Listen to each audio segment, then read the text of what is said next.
Dentro da série Instituto Gunevingre, estamos estudando com o pastor Afonso Chaves a primeira carta de Paulo a Timóteo.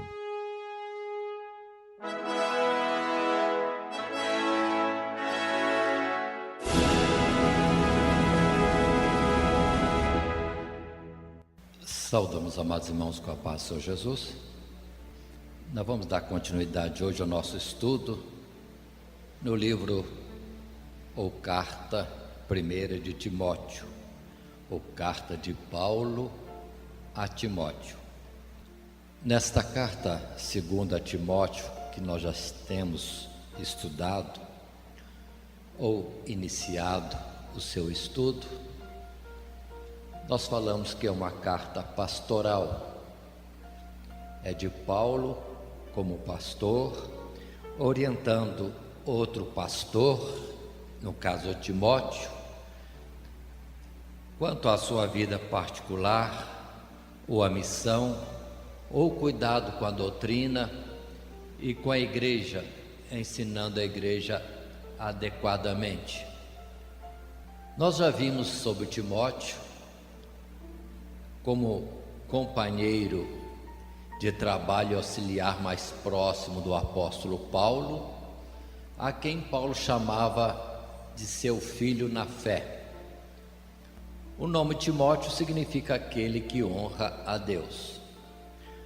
Lembrando de Timóteo, ele foi encontrado por Paulo em uma das suas viagens pela Ásia Menor. Paulo aparece, portanto,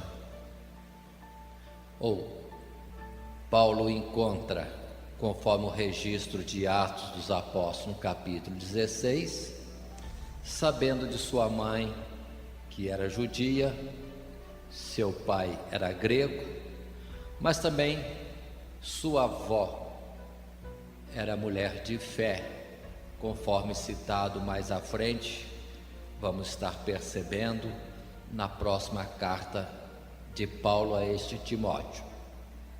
Lembremos ainda que já consideramos as cartas primeira e segunda a Timóteo, como a carta a Tito, comumente chamadas epístolas pastorais, são cartas escritas por Paulo a Timóteo, quando este se encontrava em Éfeso e Tito em Creta. E Paulo escreveu concernente ao cuidado pastoral das igrejas. As diferenças de estilo e de vocabulário nas cartas pastorais, ao compará-las com as outras cartas de Paulo, é algo normal, decorrente da sua solicitude, do seu cuidado, da sua atenção pessoal com os ministérios de Timóteo e de Tito. Falando a amigos, escrevendo a amigos íntimos, companheiros de trabalho, a linguagem naturalmente é diferente daquela que se usa para a coletividade, mesmo no caso de uma igreja. A epístola de Paulo a Timóteo, recordando, é uma carta pastoral que trata de conselhos e admoestações de Paulo a seu filho na fé. Continua até hoje sendo uma carta muito útil a todos os pastores e líderes espirituais, pela objetividade dos assuntos ensinados. É como um manual para o obreiro, esta carta de Paulo a Timóteo e mesmo a Tito. O propósito que temos visto nesta carta de Paulo é exortar o próprio Timóteo a respeito do seu ministério e da sua vida pessoal, como cristão, como líder, como pastor de igreja. Exortar Timóteo a defender a pureza do Evangelho e seus santos padrões. Um terceiro objetivo é ensinar quanto à qualificação na instituição de presbíteros e diáconos. E, finalmente, um quarto propósito ou objetivo, dar a Timóteo instruções a respeito do relacionamento pastoral com os vários grupos dentro da igreja. Entre muitos aspectos ou observações quanto à carta, destacando um tema, temos colocado este tema: instruções e admoestações para o ministério pessoal de Timóteo e sua aplicação junto à igreja.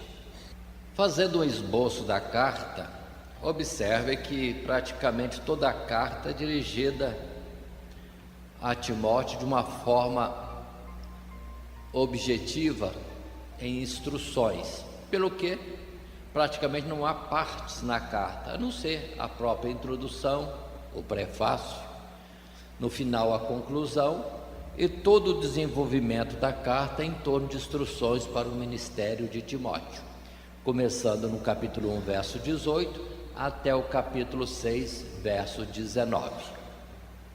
Desses assuntos, nós já temos passado pelo prefácio, já estamos no desenvolvimento da carta, instruções para o ministério de Timóteo. Vimos o prefácio nas suas subdivisões, apresentando vários aspectos.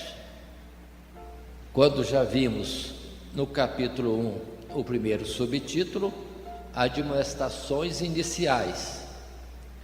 Temos estudado Paulo em diversas admoestações iniciais para com Timóteo. Vimos também numa subparte, o subtítulo sobre a qualificação para o episcopado, o que envolveu o capítulo 3, onde Paulo, diferentemente da carta escrita a Tito, orienta quanto à separação para os presbíteros e também para os diáconos. E chegamos por fim à terceira subparte no desenvolvimento desta carta, no capítulo 4, que nós estamos chamando de exortações pessoais frente à apostasia dos últimos tempos. Isto vai até o verso 16. Dando sequência, portanto, ao nosso estudo, agora textualmente na carta de Paulo, a partir do verso 1, podemos estar lendo e considerando o que Paulo diz a Timóteo quanto à apostasia dos últimos tempos.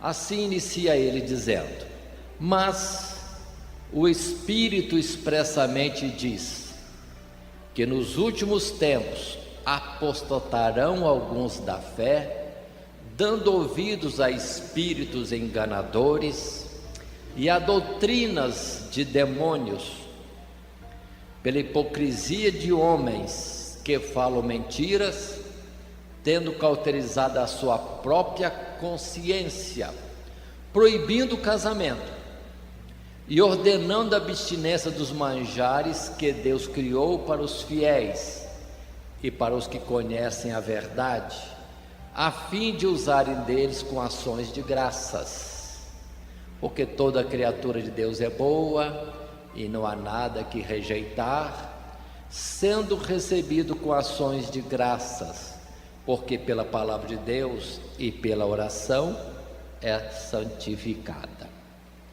Vamos atentar a um particular que encontramos aqui. Observe, o Espírito expressamente diz que nos últimos tempos apostatarão alguns da fé.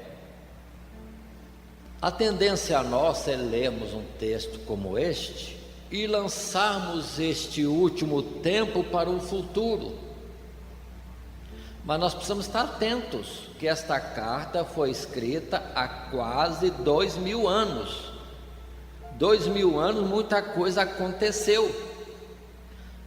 Quando é que será o tempo último na face da terra ou do desenvolvimento do Evangelho? Não vamos julgar para frente, vamos analisar no texto dessa própria carta o que Paulo está dizendo para nós. Ele diz que haverá apostasia, ele diz que haverá espíritos enganadores, doutrinas de demônios. Isso é, digamos assim, muito superficial, porque sempre isso existiu.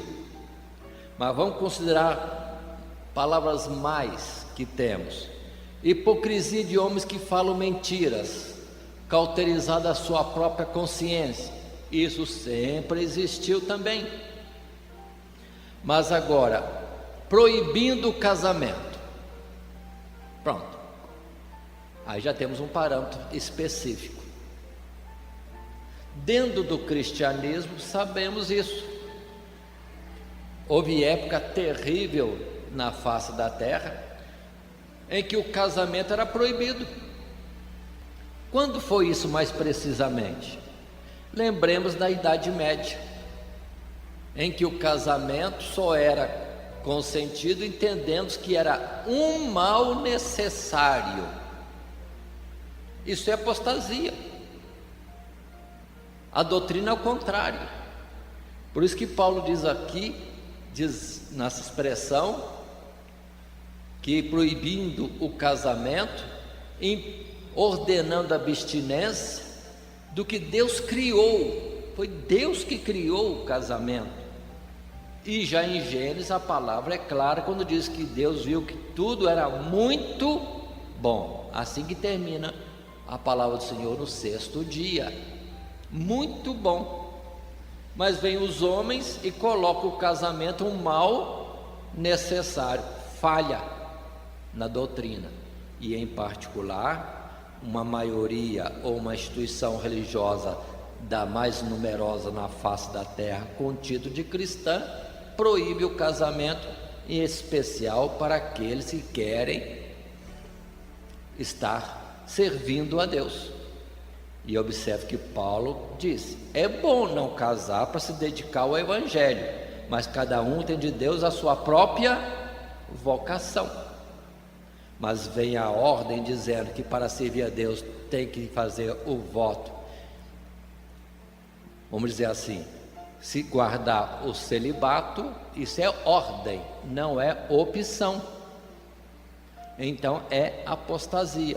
Se na Idade Média isto era assim, então já na Idade Média nós já estávamos entrando em apostasia da fé, com a proibição do casamento ou com o ensino errado sobre o casamento.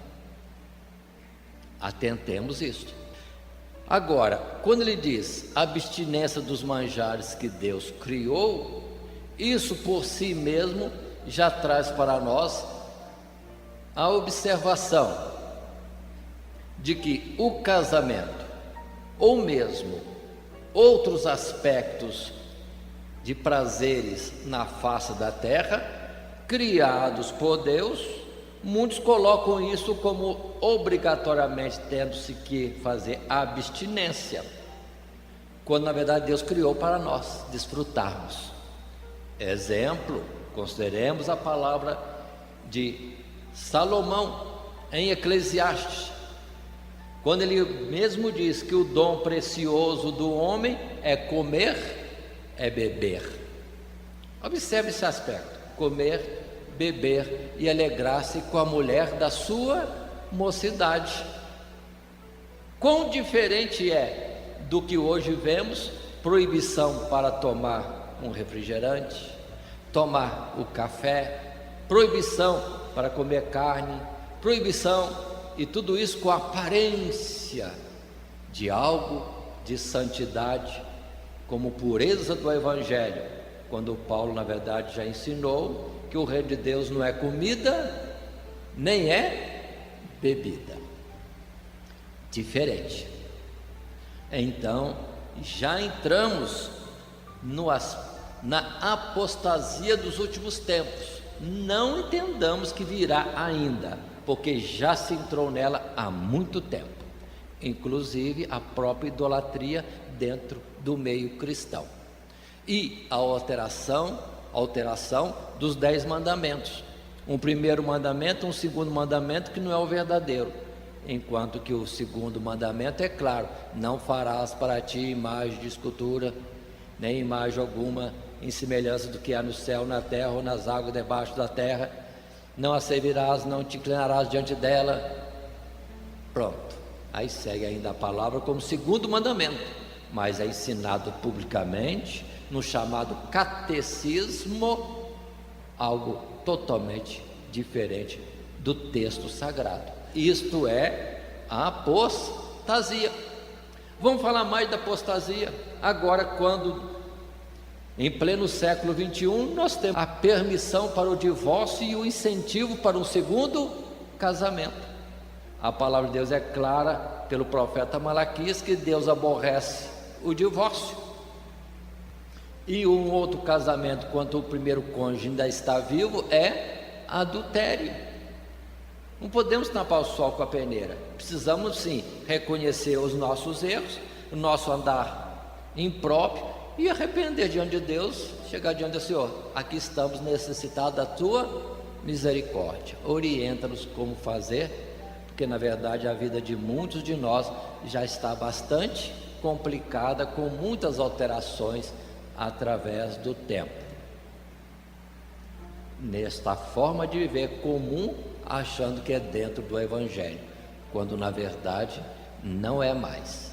Já estamos em verdadeira apostasia. Que diríamos mais?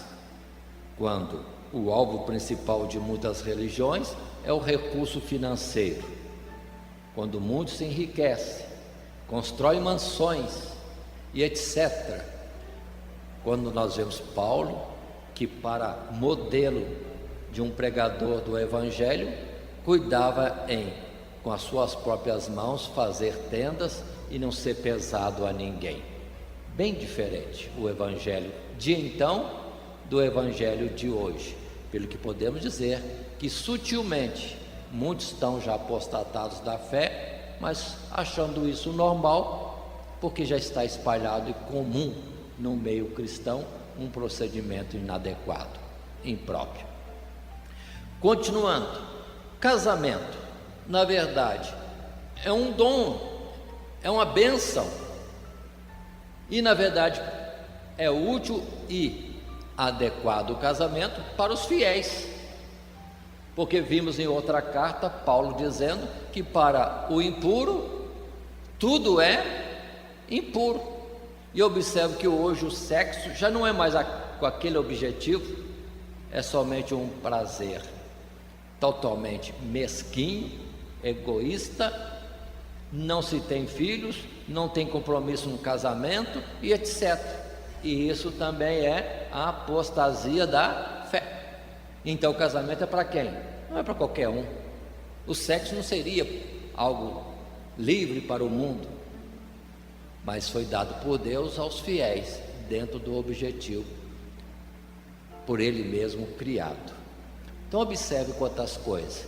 Então, casamento, outros manjares, tudo isso, pela palavra de Deus, pela oração, ações de graça, tudo isso é santificado. Lembremos de João Batista, que não comia, não bebia e não andava com pecadores, estava retirado no deserto, enquanto Jesus, ao contrário, comia, bebia e andava com pecadores. Qual o sentido? Não é uma coisa nem outra que é o Evangelho, mas é virtude, é paz no Espírito de Deus. Continuando essas colocações, na carta ainda de Timóteo, de Paulo a Timóteo, no capítulo 4, verso 6, diz Paulo a Timóteo: propondo estas coisas aos irmãos, serás bom ministro de Jesus Cristo, ensinando dentro daquilo que é o correto. Ele, de fato, Timóteo, como pastor, seria um pastor, ministro de Jesus Cristo, bom pastor. Observe, criado com as palavras da fé, da boa doutrina que tem seguido, mas rejeita as fábulas profanas de velhas, exercita-te a ti mesmo em piedade. Observem, Paulo proclama a pregação do Evangelho e unicamente o Evangelho, ministrar a palavra e unicamente a palavra, e não inventarmos histórias. E observe quantas coisas vemos em meio a pregações, até mesmo de grandes pregadores, que fazem uma história tão grande, mas não tem nada disso dentro das Sagradas Escrituras. É mais, digamos, uma ficção do que a realidade das Sagradas Escrituras. Muita história, mas não tem conteúdo base nas Sagradas Escrituras. Fábulas, lendas, histórias inventadas. O que Paulo diz para Timóteo? Rejeita. E ele mesmo dizia antes que outra coisa não quis saber, a não ser de Cristo e este crucificado, nada mais. Continuando, diz ele: exercita-te mesmo na piedade, porque o exercício corporal para pouco aproveita, mas a piedade para tudo é proveitosa, tendo a promessa da vida presente e da que há de vir. Observe, a piedade, a misericórdia, piedade significando também santidade, pureza, em tudo isso é proveitoso. Mas cuidado, muitos estão atrás do exercício corporal, achando que nisso está a virtude. Vamos dizer para nós mesmos, até obreiros, quantas vezes a gente fica empenhado em uma pintura da igreja, construir a igreja, ordenar os bancos, fazer a faxina da igreja, tanta coisa, e acha que está trabalhando para Jesus bastante. Não é isso que o Senhor mandou que nós viéssemos a fazer.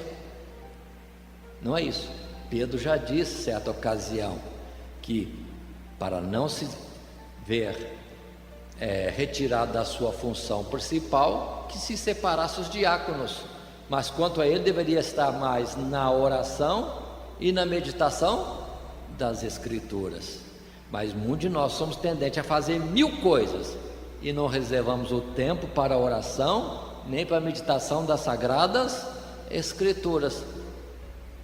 Exercício corporal para pouco aproveita. Precisamos entender isso e sermos de menos ação corporal e de mais intimidade com Deus, ou daquele que anda na direção de Deus, porque com uma instrução de Deus a gente faz coisas que vão ser de tal forma importantes e bem colocadas que durarão anos ou séculos ou eternamente. Mas a nossa preocupação em nós mesmos fazer humanamente alguma coisa pode não ser nada, são castelos de areia, logo logo são levados em frente. Estamos construindo sobre a areia no modelo que Jesus disse. Continuando, a piedade para tudo é proveitosa. Esta palavra é fiel, diz o verso 9, e digna de toda aceitação, porque para isso trabalhamos e lutamos, pois esperamos no Deus vivo, que é o Salvador de todos os homens, principalmente dos fiéis. Então, observe, colocando, esta palavra é fiel e digna de toda aceitação. Esperamos no Deus vivo, que é o Salvador de todos os homens, principalmente dos fiéis. Esta é a palavra, fiel e verdadeira. Se formos fiéis, há uma grande recompensa por isso. Deus não é injusto para esquecer do nosso esforço, do nosso trabalho no Evangelho ao seu serviço, de forma nenhuma.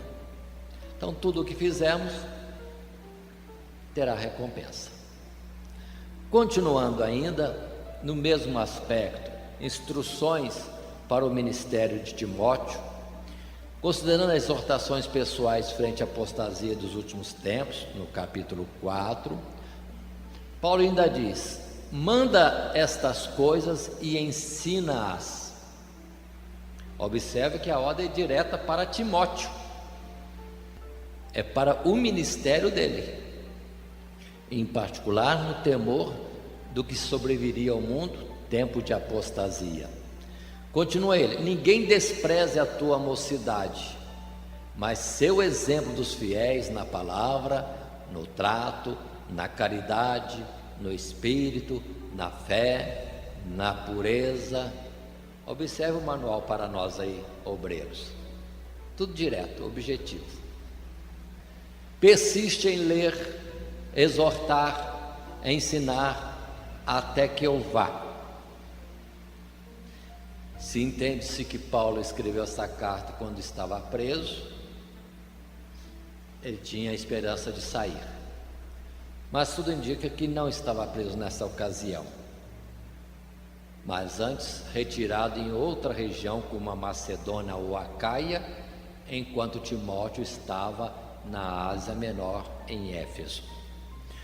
Continuando mais: não desprezes o dom que há em ti, o qual te foi dado por profecia, com a imposição das mãos do presbitério. Qual o dom de Timóteo? Qual o dom de Timóteo? No outro lugar nós vamos ver Paulo dizendo: cumpre o teu ministério, e faz menção à palavra evangelista. E que outros dons ele tinha mais? Talvez outros, mas o importante é que ele deveria não desprezar o dom, de forma alguma. Dom que recebeu por profecia, por imposição das mãos do presbitério, o que cada um de nós, na verdade, devemos ter e não devemos desprezar. Continuando: medita estas coisas, ocupa-te nelas, para que o teu aproveitamento seja manifesto a todos. Tem cuidado de ti mesmo e da doutrina, persevera nestas coisas, porque fazendo isso te salvarás tanto a ti mesmo como aos que te ouvem. A realidade. Se ele, Paulo, em Coríntios, ele escreve que tudo fazia para que, pregando o evangelho, não fosse reprovado, ou ao contrário, que fosse beneficiado pelo próprio evangelho que anunciava, ele deixava essa instrução para o mesmo Timóteo: cuidado, tem que cuidar de ti mesmo, da doutrina, tendo objetivo a sua própria salvação e também aos dos que ouvirem a ele. Continuando esta carta, no seu desenvolvimento, temos ainda, dentro das instruções para o ministério de Timóteo, as exortações pessoais a Timóteo frente a grupos específicos. Assim, Paulo, no capítulo 5 agora, já instrui, orienta a Timóteo no que deverá estar falando ou como proceder diante dos anciãos, dos jovens, das mulheres idosas, das moças e outros grupos específicos que vão se seguir. E diz ele então, a partir do verso 1: não repreendas asperamente os anciãos, mas admoesta-os como a paz. Uma oração simples, direta, objetiva. Como tratar os velhos? Admoesta-os como a paz, não repreenda asperamente. E aos jovens, como tratar? Como a irmãos. E as mulheres idosas? Como a mães. E as moças? Como a irmãs, em toda a pureza. Continua ele falando, ensinando, agora em destaque as viúvas. Honra as viúvas que verdadeiramente são viúvas, Observe que Paulo, agora instruindo a Timóteo sobre as viúvas, ele não abre isto de uma forma generalizada, ele especifica viúvas que verdadeiramente são viúvas. Por exemplo, diz ele: se alguma viúva tiver filhos ou netos, aprendam primeiro a exercer piedade para com a sua própria família e a recompensar seus pais. Então, se alguma irmã idosa existir no meio da igreja, sendo viúva dentro do critério da classificação social, mas Paulo não considera verdadeiramente viúva, porque tem familiares. Se o tiver, então não é viúva. É compromisso dos filhos e netos cuidar de seus pais e avós. E diz Paulo, eles têm que aprender a exercer piedade. É um ato de recompensa e gratidão para com pais e avós. E diz mais Paulo, isso é bom e agradável diante de Deus. Continua Paulo falando e restringindo o entendimento do que é viúva. Ora, a que é verdadeiramente viúva e desamparada, espera em Deus e persevera de noite e de dia em rogos e orações. Essa deve ser a viúva e a sua forma de ser. Viúva, desamparada, não tem ninguém por ela, então fica diante de Deus em orações, em súplicas, aí sim, noite e dia. Mas a que vive em deleites, vivendo está morta. Então Paulo coloca instruções claras nesse particular e continua dizendo ainda: manda, pois, estas coisas, para que elas, viúvas, sejam irrepreensíveis. Mas se alguém não tem cuidado dos seus, e principalmente dos da sua família, negou a fé e é pior do que o infiel. Volta ao aspecto dos familiares. É a obrigação deles cuidar de pais e avós. Se eles não fizerem isso, no conceito de Paulo, e na verdade na justiça de Deus, são infiéis. São infiéis. Negaram a fé. É obrigação, portanto. Restringindo mais sobre as viúvas, verso 9, Paulo diz: nunca seja inscrita viúva com menos de 60 anos, e só a que tenha sido mulher de um só marido.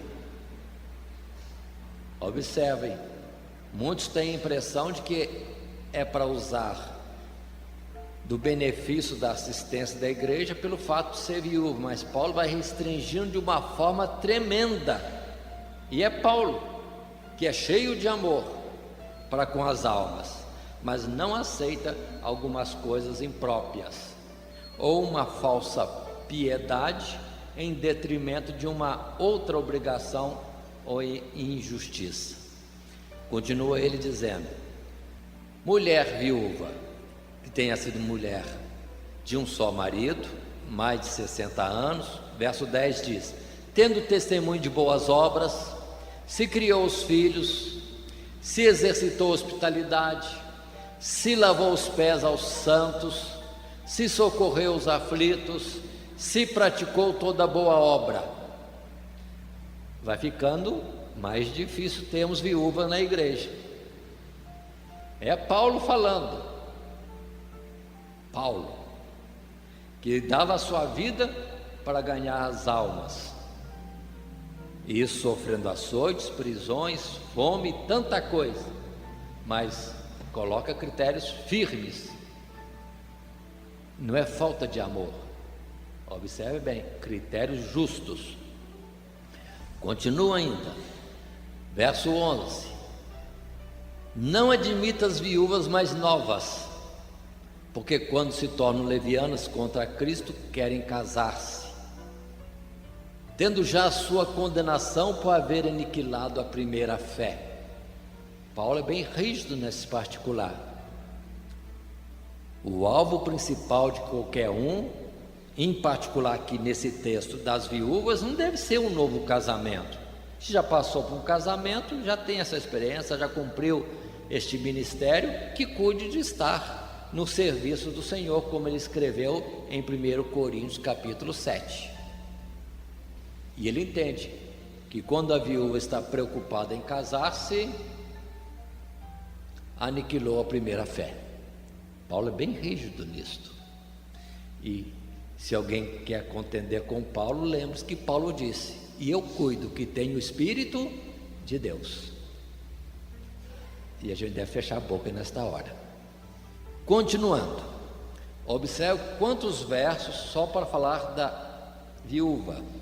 Além disto, aprende também a andar ociosas, de casa em casa, não só ociosas, mas também paroleiras, curiosas, falando do que não convém.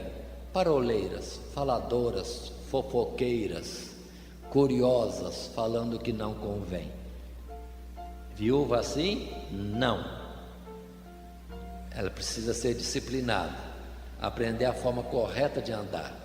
Aí diz o verso 14: quero, pois, que as que são moças, viúvas moças, se casem, gerem filhos, governem a casa e não deem ocasião ao adversário de maldizer.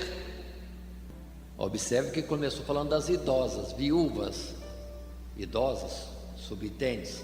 Agora, se há o caso de alguma viúva mais moça, casem, gerem filhos, governem a casa e não deem ocasião ao adversário de maldizer. Para nós vermos que nós estamos afastados da verdadeira fé cristã. Hoje em dia muitos querem casar, mas não querem gerar filhos, enquanto que Paulo, noutra carta, diz que se gerarem filhos, amarem seus maridos e etc., terão por isso mesmo a sua salvação. É a vocação delas. Verso 15: porque já algumas se desviaram indo após Satanás. Se algum crente ou alguma crente tem viúvas, socorra-as e não se sobrecarregue a igreja, para que possa sustentar as que deveras são viúvas. Ele volta ao assunto. Se a viúva tem parentes, esses parentes devem cuidar das suas viúvas e não sobrecarregar a igreja. E nós vemos um procedimento contrário no meio da igreja. Tem viúva, muitos vão lá trazê-la para a obra social, mas não é isso. É compromisso dos parentes, filhos e netos, primeiramente. E a igreja, a ela cabe sim socorrer as que deveras são viúvas. Continuando mais um pouco, ainda nas exortações pessoais para Timóteo e também quanto a grupos específicos, ele fala agora quanto aos presbíteros.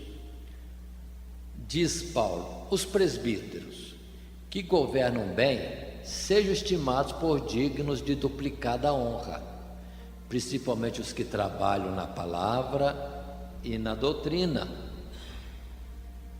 Porque diz a Escritura: não ligarás a boca ao boi que debulha, e digno é o obreiro do seu salário. Observe esse primeiro particular desses dois versos, 17 e 18. Função dos presbíteros: governar bem, trabalhar na palavra e na doutrina. Deve ser o cuidado de cada um constantemente, manejar bem a palavra. Continuando: por isso, assim fazendo, é digno ele do seu salário. Muitos querem viver beneficiados pelo Evangelho, mas não têm cuidado com o Evangelho. É diferente. Os que se de fato estão entregues, trabalhando na palavra e na doutrina, é normal, é lícito de que também tenha o seu salário. E muitos estão almejando primeiro o salário do que, na verdade, cuidar da doutrina e da palavra. Continuando, verso 19: não aceite acusação contra presbítero, senão com 2 ou 3 testemunhas.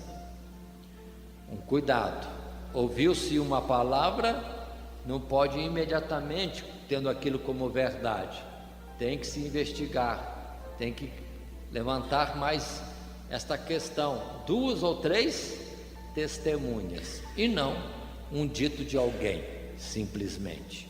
Assim todos os obreiros estariam debaixo de suspeita, porque quem é aceito plenamente na igreja? Até o próprio Senhor Jesus não foi aceito. Então não é por qualquer acusação, testemunhas. Verso 20: aos que pecarem, repreende-os na presença de todos, para que também os outros tenham tremor. Diferente, né?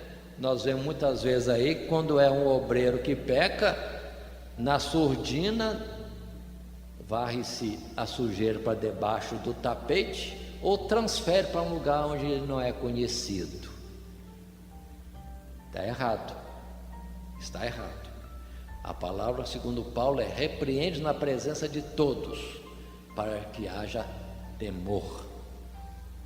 E muitos não estão fazendo assim. Respeito humano, e com isso a disciplina é exposta ao ridículo.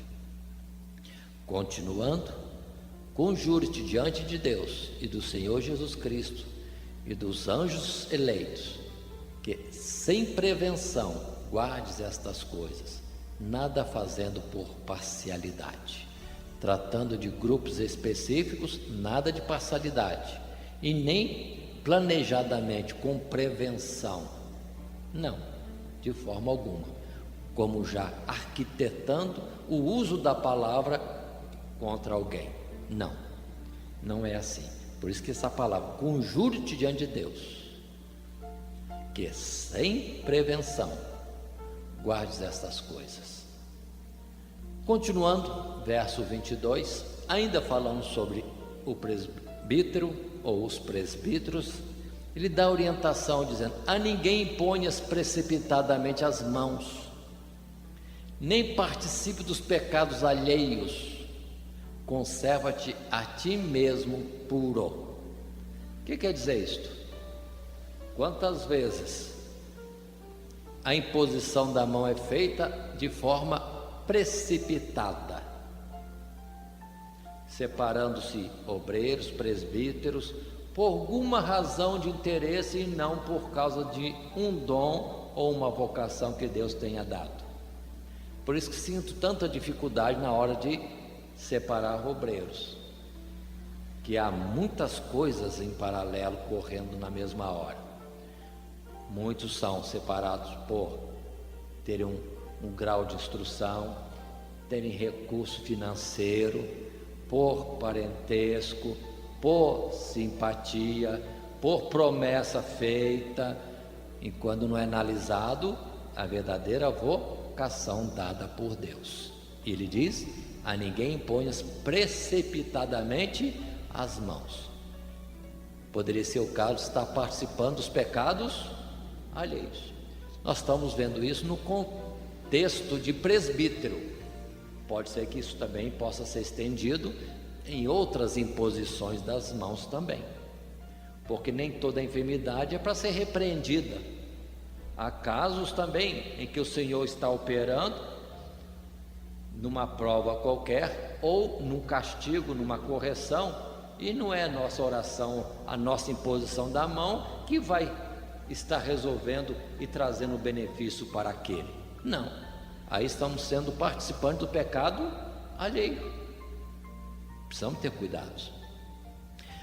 Dentro das observações ministeriais, observe que Paulo entra com uma orientação particular, totalmente particular. Não bebas mais água só, mas usa de um pouco de vinho por causa do teu estômago e das frequentes enfermidades. O que Paulo está dizendo para Timóteo? Para beber não só água, mas usar, verso 23, de um pouco de vinho. Ele não está dizendo para tirar água e beber só vinho. Ele está dizendo que não é ficar só com água, mas usar um pouco de vinho, com um objetivo. Qual o objetivo que Paulo disse? O estômago enfermo de Timóteo. Interessante isso. Observem esse particular. Paulo, que orava pelos enfermos, e os enfermos eram curados, e agora ele dá uma instrução para um enfermo, para ele tomar um pouco de vinho, que faz bem para o estômago. Por que Paulo não orou para Timóteo ser curado? Então observe que há aqui uma questão: nem toda enfermidade é para ser curada. Precisamos ter esse discernimento. Nós vemos tanta gente dizendo que tem que sair e pronto. Espera aí, mas você tem de Deus uma orientação assim? Nem toda enfermidade é para ser curada. Deus tem algum objetivo e há um tempo certo. Por isso que Salomão diz: há um tempo determinado para todo propósito debaixo do céu. E em outro lugar mais à frente, em Eclesiastes diz: há um tempo e há um modo. Então vamos ter consciência disto e ter mais discernimento da vontade de Deus do que tomarmos um princípio e estarmos para ir ordenando, determinando, como se fôssemos senhores de tudo. Não, nós somos servos. E ao determinar a cura de alguém, deve ser debaixo, primeiramente, de uma obediência a uma direção de Deus. Mas continuemos. Aqui ainda, vinho. Isso mostra que Timóteo não bebia vinho, dando um cuidado consigo mesmo, para resguardar a si mesmo e não ser achado ébrio em algum instante. Se no passado se determinava que os sacerdotes não bebessem vinho quando fossem ministrar, e agora que nós estamos vivendo a época da graça, em que o nosso sacerdócio é integral, 24 horas por dia, então o vinho de fato deve ser deixado de lado, porque não sabemos a que hora seremos solicitados e deveremos responder como ministro do Senhor. Então, Timóteo não bebia vinho, só como orientação particular do apóstolo Paulo, talvez ele tenha colocado um pouco de vinho na água. Não é uma gota d'água no vinho, é um pouco de vinho na água, por causa do estômago dele, que era enfermo e que Deus ainda não tinha curado, mesmo com muitas orações de Paulo em seu favor. Continuando, outras orientações para conhecimento, verso 24: os pecados de alguns homens são manifestos, precedendo o juízo, e em alguns manifestam-se depois. Assim mesmo também as boas obras são manifestas, e as que são de outra maneira não podem ocultar-se. O que quer dizer isso? Há situações já manifestas de pecados de homens, e isso antes do juízo final.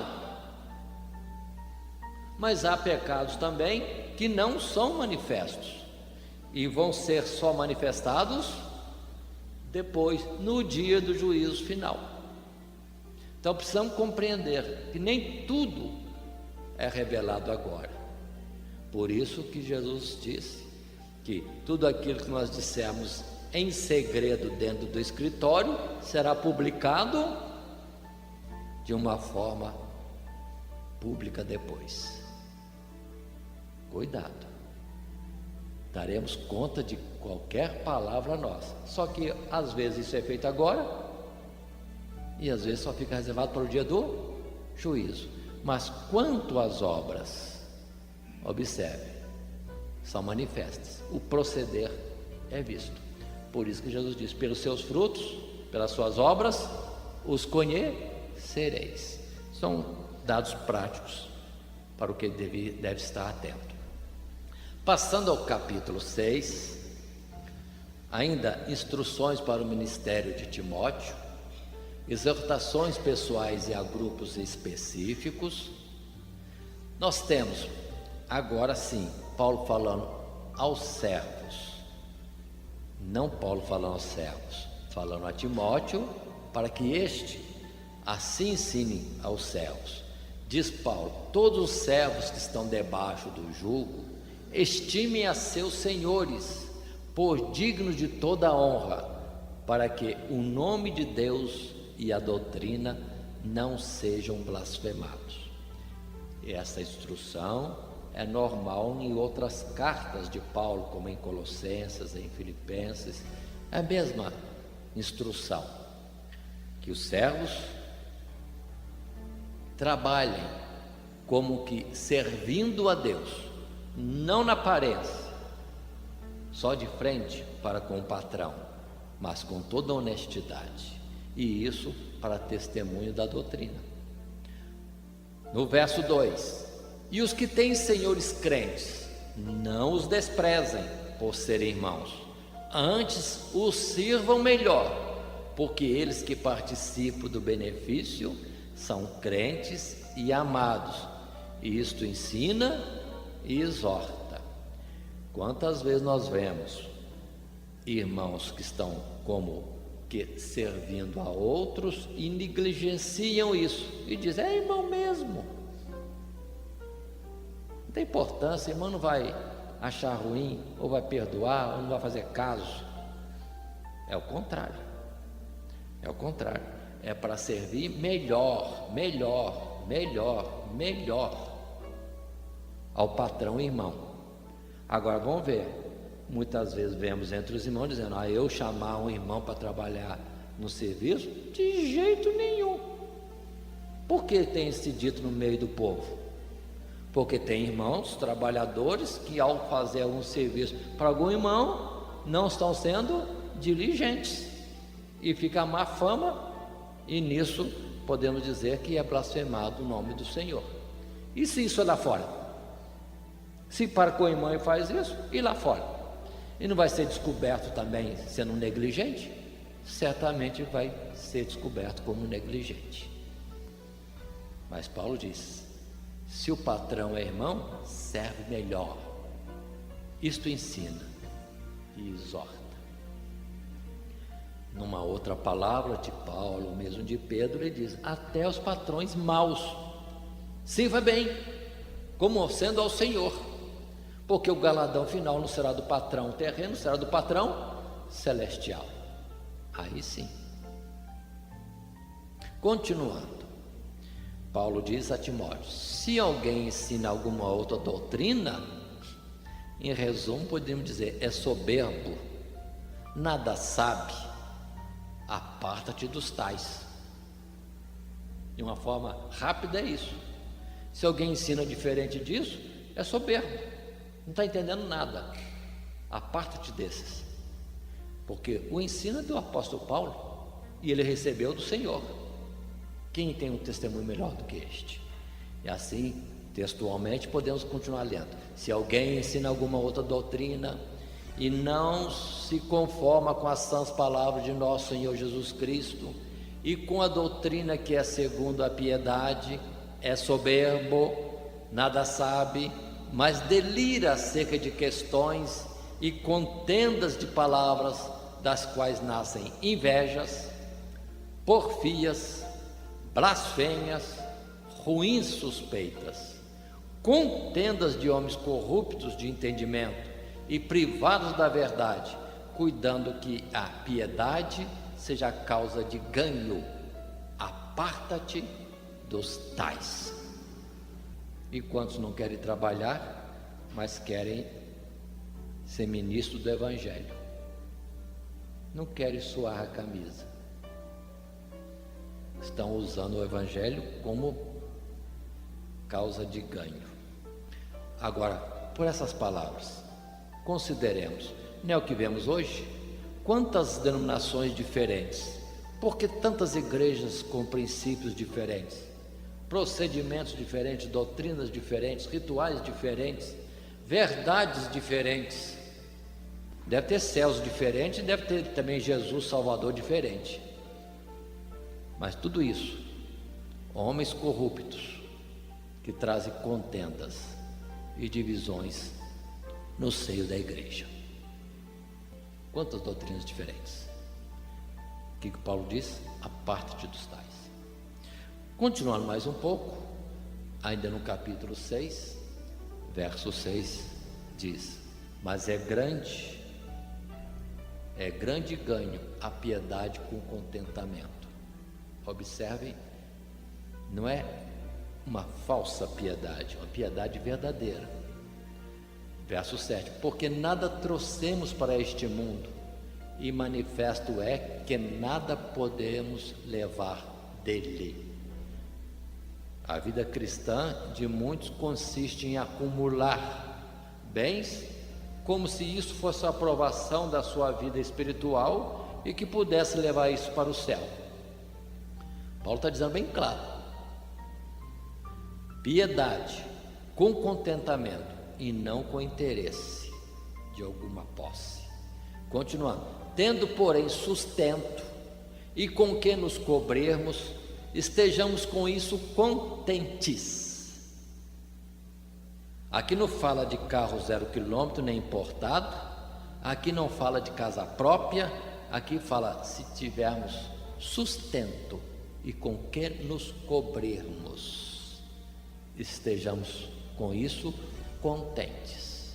E observe que a ideia de muitos obreiros é que deve estar abarrotados de riqueza para nisso entenderem que estão aprovados por Deus, ou para dizerem de púlpito que estão aprovados por Deus, que entrou no ministério do Evangelho e agora tudo melhorou. Carro importado, casa própria, mansão aqui, outra mansão lá, sapato de couro jacaré, e vai enumerando todo um rol de grife daquilo que usa.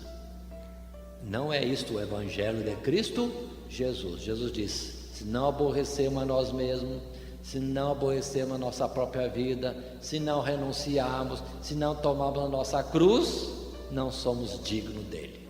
Aí isso aqui não consta no Evangelho de Cristo Jesus? Consta sim. Portanto, vamos comparar essas expressões normais de alguns obreiros e pregadores com aquilo que está escrito.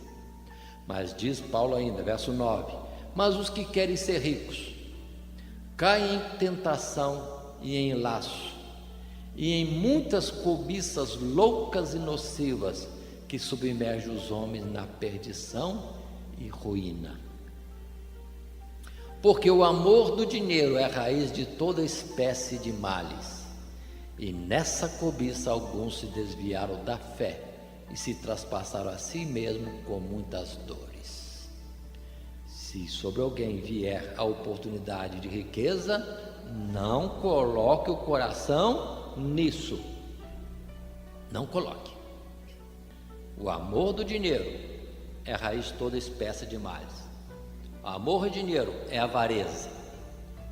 A avareza é idolatria. Bem claro diz a palavra.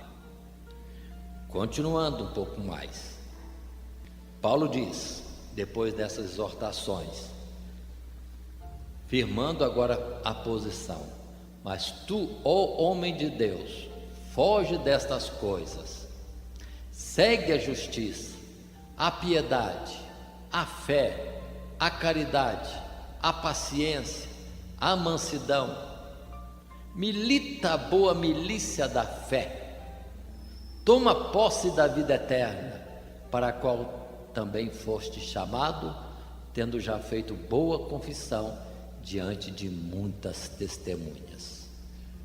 Observe o modelo. Como deve ser o obreiro, o homem de Deus? Aquele que foge dessas coisas, dessa cobiça que invade o mundo, ainda mais nesse tempo de ordem capitalista. Segue a justiça, a piedade, fé, caridade, paciência, mansidão. Toma posse da vida eterna.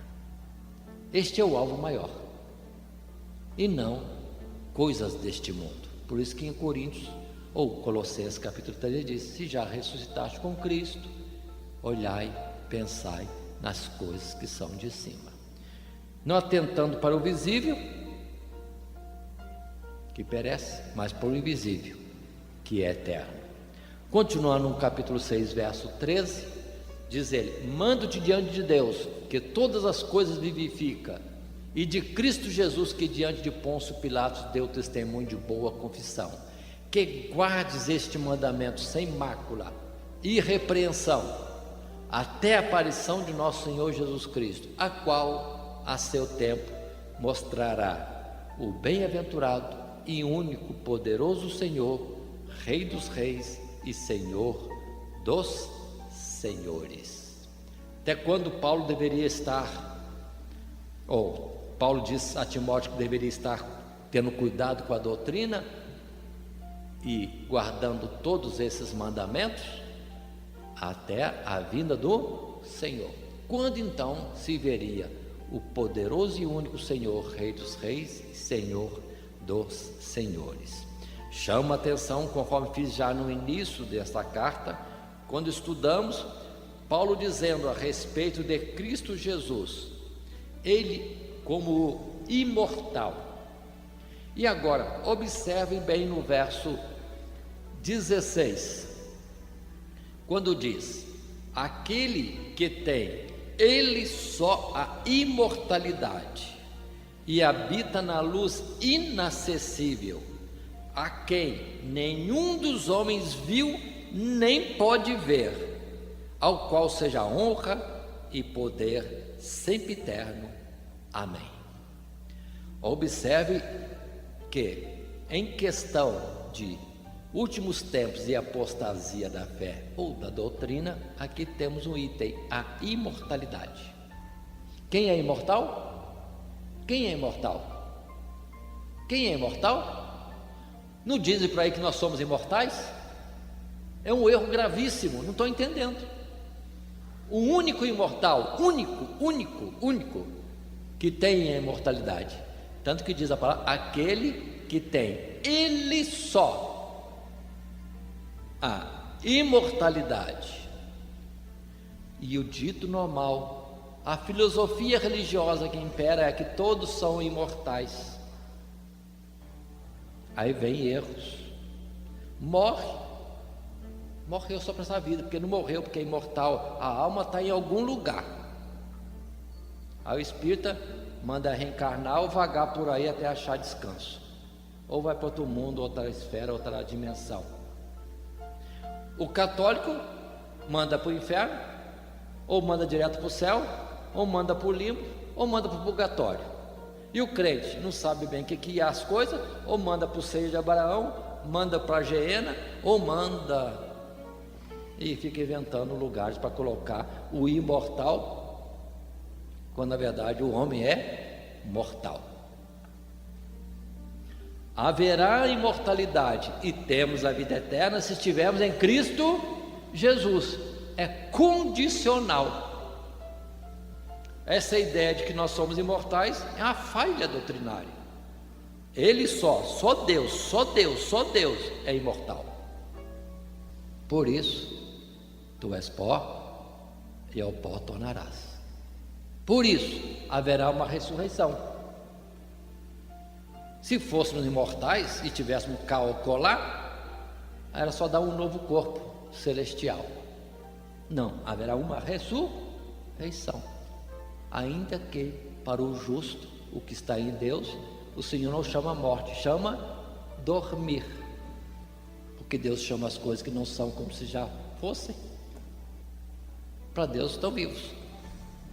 Mas em nós mesmos sabemos que nós não podemos deter em nós a própria vida.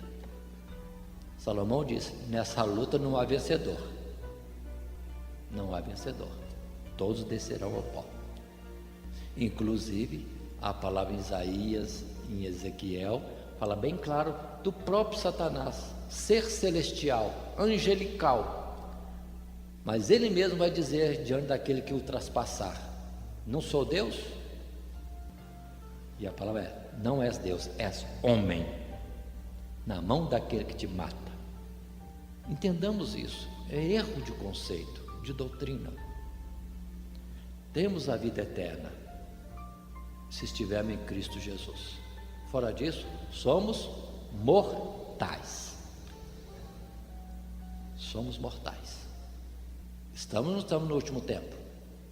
Estamos. E a palavra continua: a quem nenhum dos homens viu, nem pode ver, ao qual seja honra e poder sempre eterno. Amém. Até esse verso, ele está em louvores a Deus, dentro do contexto que ele vinha dizendo para Timóteo guardar tudo que estava sendo mandado, guardar o mandamento sem mácula até a aparição de Jesus Cristo, que será visto naquele dia como o verdadeiro Senhor, único, poderoso, Rei, e também o imortal que habita na luz inacessível. Quanto temos ainda que aprender de Deus? Quando diz a palavra que tudo que falarmos do Senhor estamos apenas tocando as orlas dos seus vestidos? Mais um pouco, em sequência, ainda nas exortações pessoais ou a grupos específicos, agora ele vai orientar Timóteo quanto aos ricos. Diz ele no verso 17: manda aos ricos deste mundo que não sejam altivos, nem ponham a esperança na incerteza das riquezas, mas em Deus, que abundantemente nos dá todas as coisas para dela gozarmos. Deus pode dar com abundância, pelo que não podemos estar firmados na riqueza propriamente, que é incerta, mas em Deus, fonte de todo o bem. E Deus se enriquece, o bem de Deus enriquece e não acrescenta dores. Diz mais Paulo a Timóteo, para orientar os ricos, que façam o bem, enriqueçam em boas obras, repartam de boamente e sejam comunicáveis. Observe que muitas vezes os ricos não são comunicáveis, não querem repartir, se isolam o máximo possível de todo aquele que possa perturbar ou de algum pedinte. Cuidado, aquele que vira o rosto para o necessitado, Deus também vai virar o rosto evitando-o. Mas verso 19 diz que entesoure para si mesmo um bom fundamento para o futuro, para que possa alcançar a vida eterna. Aí está, repartindo de boamente, sendo comunicáveis, enriquecendo em boas obras, com a riqueza que tem, ele está garantindo a vida eterna. Observemos o juízo apresentado por Jesus em Mateus 25: porque tive fome, me deste de comer, tive sede, me deste de beber, estive nu, me cobriste. Observe bem, no sentido de que alguém que tinha condições usou de boas obras, repartindo, fazendo bem, sendo comunicáveis, entesourando para alcançar a vida eterna. Então quem tem, aproveita que tem e faça o bem.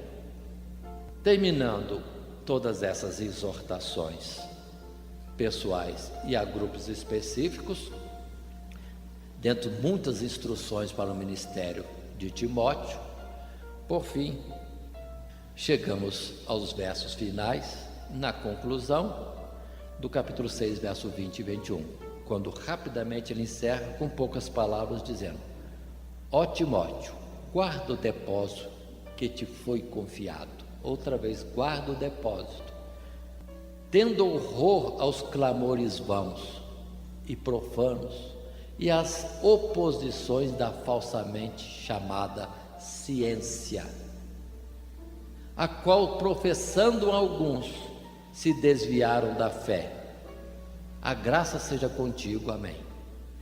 Observe esse último alerta de Paulo a Timóteo: guarda o bom depósito, guarda o que tens, para que ninguém tome a tua coroa. é a expressão de Apocalipse. Diz mais: tendo horror aos clamores vãos, tendo horror aos clamores profanos, significando deste mundo, preocupações desta terra, e as oposições da falsamente chamada ciência. Muitos avançam em ciência e desviam-se da fé. Então não estão em ciência, estão numa falsa ciência, porque a verdadeira ciência e sabedoria é aquela que provém de Deus e conduz a Cristo Jesus. E aí, se alguém professar falsa ciência, desvia-se da fé. E termina Paulo dizendo: a graça seja contigo, amém. O que estivemos vendo é dentro do tema, instruções e admoestações para o ministério pessoal de Timóteo e sua aplicação junto à igreja. Lembre-se bem, esta carta, muito aspecto pessoal. Paulo no cuidado do ministério de Timóteo e também alguma coisa de aplicação junto à igreja. Assim, nós passamos por todos esses capítulos, acompanhando textualmente a primeira carta de Paulo a Timóteo. Que Deus nos abençoe em Cristo Jesus.